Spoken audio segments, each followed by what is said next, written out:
Hello friends, you're watching part 7 of Sindh High Court section 7E, their judgment in October 2022.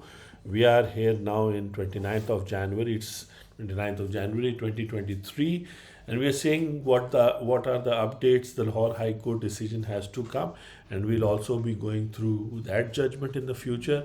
So far the court has decided, the Sindh High Court, that the law is valid and every person holding immovable property above the price of 25 million has to pay tax under section 7E of 1% of the fair value of the assets above 25 million. In paragraph 7, the judge writes that for a better understanding of controversy in hand, that is the dispute between the government and the taxpayer, the 7E is not a tax on income, it's a tax on property. Government is saying, or FBR is saying, no, it's a tax on income. So for clarity, now the judge writes, it would be advantageous to refer to entry 47 and entry 50 of the fourth schedule to the constitution enacted pursuant to Article 70A and Article 142A of the Constitution.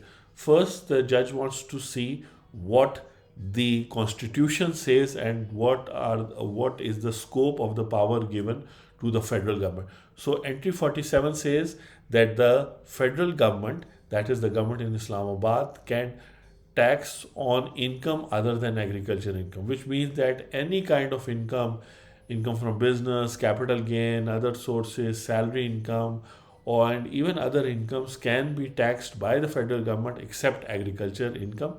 That is why agriculture income in Pakistan is taxed by provinces. Every province has its own law and tax rates, but other type of incomes are, and we're talking about income means something just like a tree has fruit, so fruit is income and the tree is capital or the main asset or thing.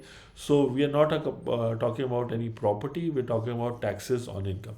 Whereas entry number 50 says taxes on the capital value of assets, not included taxes on immovable property. That is, the government can impose taxes on the capital value. Capital value means the price you paid in the market to purchase that asset. And assets means the tree, not the fruit. Assets means something that will give benefit in the coming years and will not be consumed in this current year. So it can tax the value of assets, but it cannot tax the value of immovable property.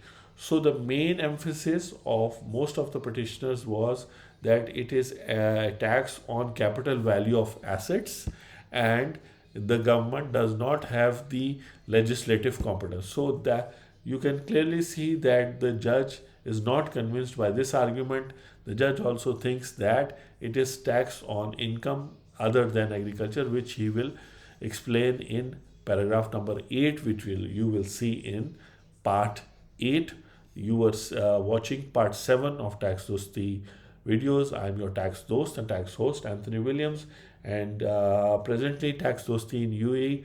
So if you want consulting on this, or for that matter on the new UAE corporate tax of UAE, or VAT tax, you can contact the numbers given below in the video. Thank you.